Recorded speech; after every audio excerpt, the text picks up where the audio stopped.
just on me examine. I speak the truth, I'm a realist. I ain't just dedicated, I'm committed. Pull up white polo T-palm, Angel Sweat, VVS baguette. They know our next. Locked down 23 hours, 1 hour wreck. Look at me now, everything. Boom, what up, y'all? Happy Flex Friday. Staying active, staying committed, commitment, people. This is one of those mornings. Can y'all hear me out there? This is one of those mornings I just was not feeling it at all. Woke up just with that. I almost picked up the phone 3 times not to come. But then certain scenarios started popping in my head. Things I said to myself going into 2023. Stop being passive when it comes to your goals. Stop making excuses when things get tough. By me showing up today when I didn't want to, people, we develop habits, even I was fixing to say even within ourselves, especially within ourselves, we develop habits. And if this morning, if I didn't come because I wasn't feeling it, then in my subconscious mind, before you know it, anytime I didn't feel like doing something, I would start coming up with excuses. Anytime people, the weather ain't right, I've seen a trainer or two who literally, when it's real cold outside, I'm gonna start by working out during the spring. I can't work out in this cold ass gym. What? You gonna just stop training for 2 or 3 months? So you're gonna find out, people, the ones that make it are the ones that can take it. Can take those emotions that's telling them call in, don't go. Can take the fact they didn't sleep that good because they back a little sore, whatever. The ones that make it are the ones that can take it. Not everybody can take it. Real talk. That's why the road to success is very narrow. That's why many never make it. It's because it takes commitment, people. Commitment is doing it when you feel it, doing it when you don't feel it. Get up and go get it and come back with it. And a lot of times people, speaking of just staying active, Joe Weider, one of the pioneers of bodybuilding, if not the pioneer of bodybuilding, he had this thing called instinctive training. So what happens is when you wake up one morning, your energy level is low, you really don't feel like you want to go, you just don't feel like getting it in, you just don't feel it. That may not be the day to go to the gym and lift 300 or 400 pounds. That may be the day to go for a walk. You still being active. And I notice a lot of times, most people, when they're walking on a treadmill or walking through the neighborhood or walking around the track, they're reflecting, they're thinking, they're planning, even if they don't know it or not. They're walking thinking, oh, later on, I better go pay that bill that I keep forgetting. They're planning when they're being active. So people use instinctive training. You could be heading to the gym to deadlift, and just the first couple of sets, I have days like this. I'm sure some can relate. Days where 135 feel like a feather. You go in there to deadlift one day, 135 feel like 200 pounds, 200 pounds feel like 300 pounds. Everything feels heavy, your hands hurting, you just can't get into it. Some people would say, just man the fuck up, that's being weak. I've had times where I went to the gym and hit something real hard and I wasn't feeling it, and I did something light or I rested. And the next day I had a killer workout, had one of the best workouts because I stopped to sharpen that saw. Sometimes you have to stop to sharpen the saw. And there's times, people, you're gonna find out in life, I've seen single mothers who don't have that option of I don't feel it today. Now, I've seen a couple of dads say I don't feel it today and kick back. But I've never seen a true mother with maternal love and instinct say they don't feel it that day. They could have a headache, just had 3 of their teeth removed. They making it food for their baby. They getting up and checking on their baby. They making them phone calls. They're on the computer. And I'm not saying, one thing I'm not doing as a man is male bashing, but I'm keeping it 100 because I know with me and my situation and a lot of situations I've seen, the mother was actually the MVP when it came to the tedious things. When my daughter was born, my baby's mother, we both worked. She worked a little bit more hours than me, and she was going to court reporting school. In the middle of the night, I'm out of there. Baby wake up crying. She up changing diapers. She leaves the house before me most mornings, but she's up taking care of business. So there's many examples in life where people don't have that option of, say, I ain't gonna be able to make it today. The best ability is availability, people. Sometimes, I used to wonder sometimes, if, let's say, if Michael Parsons not playing, why is he on the sideline? Camaraderie. He can talk to his rookie linebackers.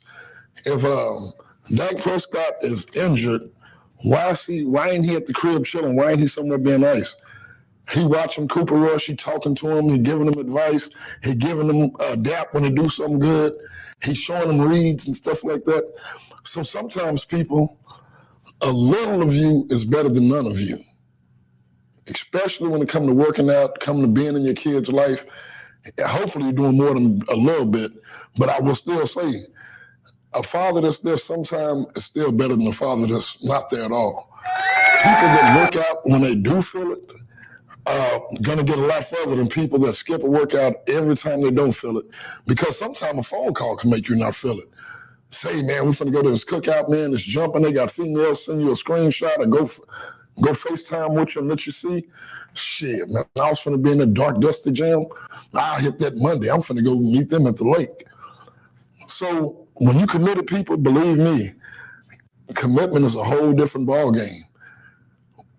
If you're not committed and you go against somebody committed, you're gonna get your doors blown off of you. If you're not committed, and I don't give a damn if it's in corporate America, if it's in a boxing match, if it's in the NFL or the XFL, if you going against someone that's committed and your team is not committed, hey, you finna get it. Not that trophy, not that NFC or AFC championship or that Renegades XFL championship, none of that. You finna get it handed to you. So people, one thing that will never get old, and you might hear me say it 50,000 more times, the way you do anything is the way you do everything. If you stand up and fight no matter what does standing teach you? It teaches you how to stand. Through the good times, through the bad times, when the wind blowing hard, when it's a beautiful spring day, it teaches you how to stand. What does laying down and tucking your tail teach you? It teaches you how to lay down and tuck your tail. Let's say, for example, if my man Ivan if he started this president, it's cold outside, hey, Slaughta, we're gonna call it today, well, let's get it Monday. Okay. The next time, say, man, my dog's here from New Orleans, bro, we're finna go out, man, we'll hit it Monday, man. All right. So what happens is, I've seen this with companies and corporations. I've seen it with me, I've seen it with clients, trainers, I've seen it with teachers. I've seen it with substitute teachers. The teacher could be no nonsense and the whole class get in line and don't even dare threaten her. A sub come in, walk in the door, seeming feeble and weak, the class is up, the quiet kid is up rapping and doing stuff because there's no respect there. And I've seen the opposite, where the teacher was a complete pushover. And all of a sudden the sub only gonna be there for a day, maybe 3 days. The sub don't play that. The sub believes in structure, discipline, and respect. So now the teacher next door, like every single day, their class is out of line, they loud. She telling them to shut up, they don't listen. I have to get involved, me and her getting into it. I'm going to the principal. My class can't learn because she can't control her class. She takes a vacation, a sub come in, and the teacher is shocked. Man, that man said, be quiet and sit down one time, and the class has been good the whole time. I can actually do my lesson plan. My class can actually hear me. Damn, what's going on next door? Leadership is going on next door. That's what happens, people. We start, if you're too lenient on your employees, if you let them come in late all the time and there's no consequences, you're going to turn a good employee bad. Yes, you got a good employee that believe in being on time. Well, shit, he ain't said nothing to Fred.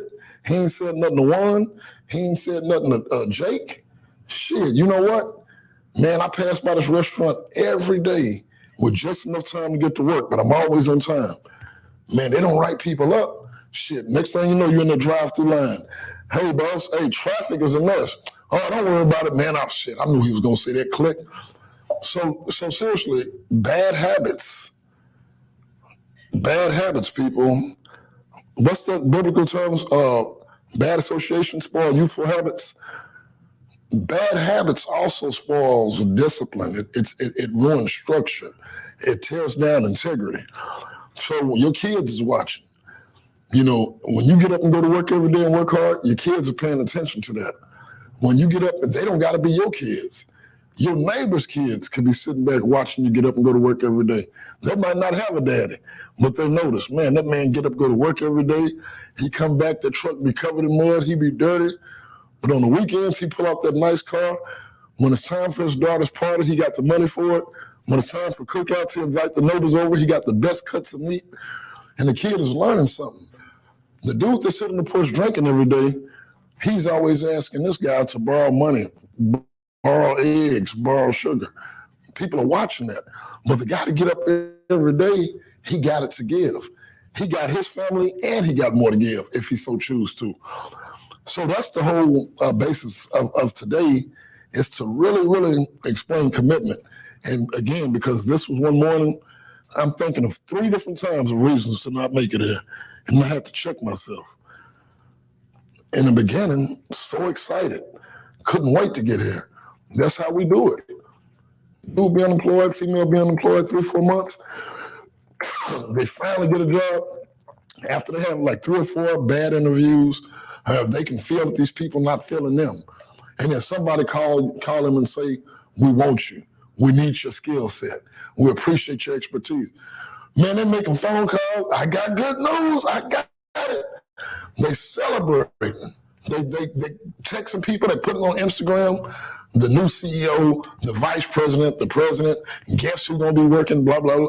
They so grateful for it. Then once they get there, all of a sudden, showing up on time, shirt tucked in, smiling with everybody. Man, you got a great attitude. That's their representative. They just happy that they mama ain't on their ass, that they're not sleeping on the couch. Their girl, their kids can see them, look at them and respect. But then after 4, 5, 6, 7, 8, 9 months roll around, finding reasons to call in.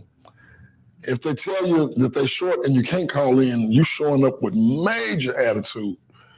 And then you exacerbating the situation. I don't know why I can't say the word this morning. You making the situation worse. True enough, you might have a slight cold, slight headache, slight toothache, whatever. But once they tell you they're short-handed and you got to show up, I guarantee you, here comes the dramatics.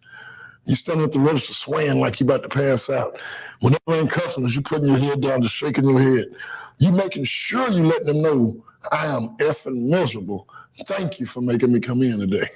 And you're not realizing you didn't have to go in. You got to go in.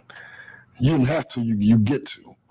It's like, and when you change that mentality that I get to go to work instead of I have to, I played a scenario in my mind of me just being at home or strolling through the phone, and I see some trainer standing in front of this background, talking this talk, popping this shit, whatever, and I could see myself saying, man, if I was in that dude's situation, I could take off. If I was in that situation where I had a studio like that, where I could be on YouTube, where I could be on Facebook, STWF Studios on YouTube. Oh, well, they already on that. STWF Studios on Facebook.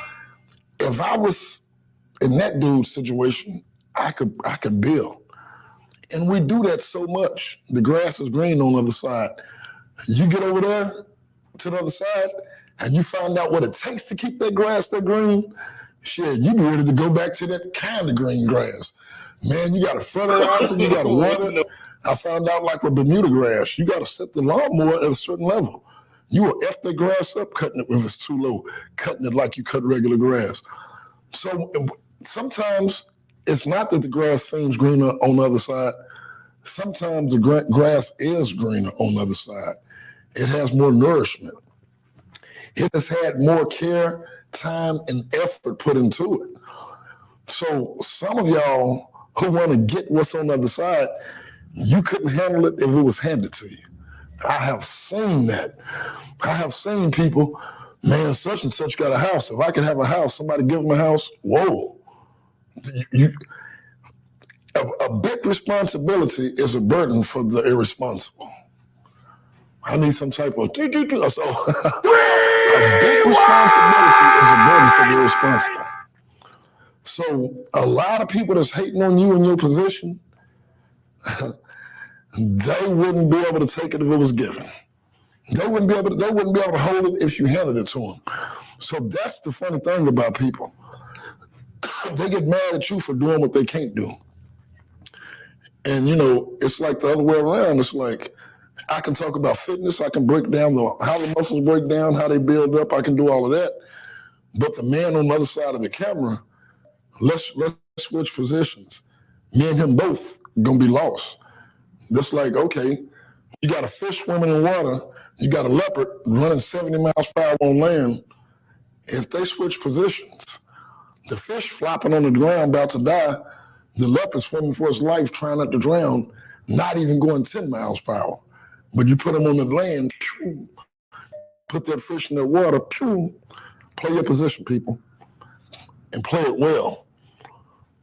And make sure, when you play in your position and playing it well, make sure you fight hard as hell. Make sure that you give it everything you got before you say, not today. Not today. Because a lot of those things that we coming up with in our head, it's not that big. It's really not that serious. But your commitment should be dead serious about that. Those excuses, you should always look at your excuses as not that serious, not that important. As a matter of fact, I really can't even use y'all. So if you don't feed your excuses, they start to go away. They start to starve off and die. Anything you feed is going to build. If you always feeding your excuses, if you always feeding your negativity, if you always feeding that victim mentality, you will forever be an unreliable, excuse-making victim. If you feed that get up and fight spirit, if you feed that, no, they got me effed up, I ain't that dude. If you feed that spirit, if you feed that head up, stomach in, chest out spirit, you're gonna be able to stand no matter what, win, lose, or draw, you stood. And you'll find out, even what seems like a loss sometimes, somebody that fought with everything they got, even if they don't know it, they gain so much experience. Man, I will never eat like that before I do that again. Man, I will never cut corners again, because when I went against that dude, I could tell he was well rested, he was well prepared. You could look at him and tell that he don't eat no junk. So what happens is you start learning from times when you show up, when you say you didn't want to show up, if it's not a great day, guess what? Now for those people that go by point systems, you don't have a point against you. Now for those people that went when they didn't feel like it and ended up having a blessing. Man, I had a customer tip me $100 today and I almost didn't show up. But guess what? You and that customer connected, now that customer comes for you every time. If you wouldn't have been there that day, the tip could have went to somebody else and they could have became their customer, their client. So there's no prize for compromise, people. Don't compromise when it comes to your goals and dreams. There's no prize for that. There's nothing but pain and regret. So one thing I'm going to talk to y'all today too about pain and regret, Flex Friday with a super flex. Let's talk about supersets. When you do supersets, not only can you cut down on time, you can shock your body into responding and give more results. A lot of us plateau because we're not using V. If you want a V shape, variation. V for variation is very important. So I'm gonna give a couple of good examples of supersets. Everybody, I'm pretty sure knows what a bench press is. We got 2 dumbbells in the studio. Let me get on the floor. I'll show y'all with dumbbells. Got them 35s. Let me see. I'll give us just a second. Let us. I thought I bought my 2 dumbbells here. I'm tripping. I left them. I took them back to the house. But anyway, we'll show y'all with this. So I'm gonna give y'all an example of a superset for chest and back.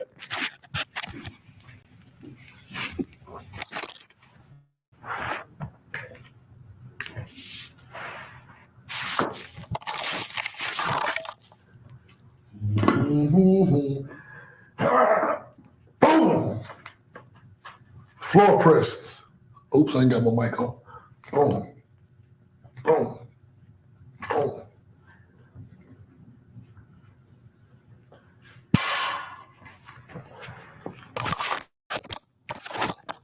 Once you do the floor press, you want to get full range of motion. That's really good to help you with your lockout on the bench. If you want full range of motion, I'll show you how to do it with a dumbbell.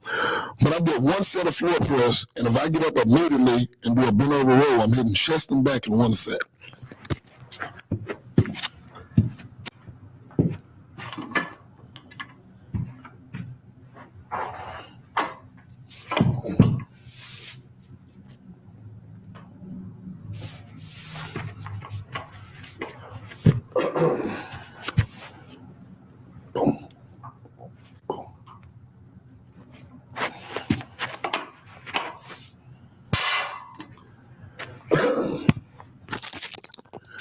That's one version of a superset.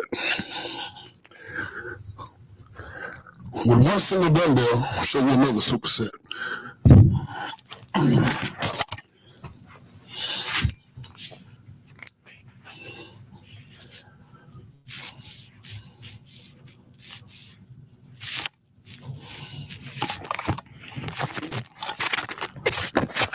So you can go from press to flies and even triceps.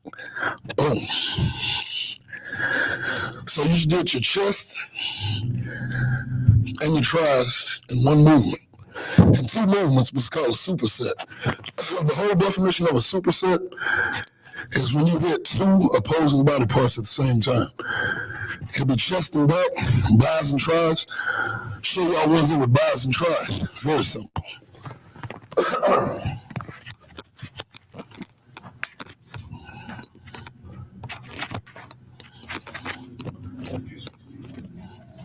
Do a curl, then a kickback. Boom. Boom. Another one, back and shoulders. You do a row with a bent over lateral.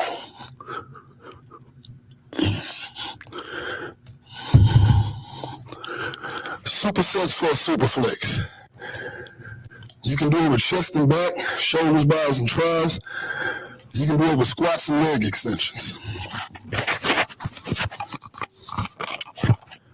So make sure you're not one of those people that you got results from a routine back in high school. You over 35 or 40 and you're still doing the same routine. Your metabolism has changed. You have changed on a cellular level. You have hormonal changes in your body. So something that a lot of people don't realize as well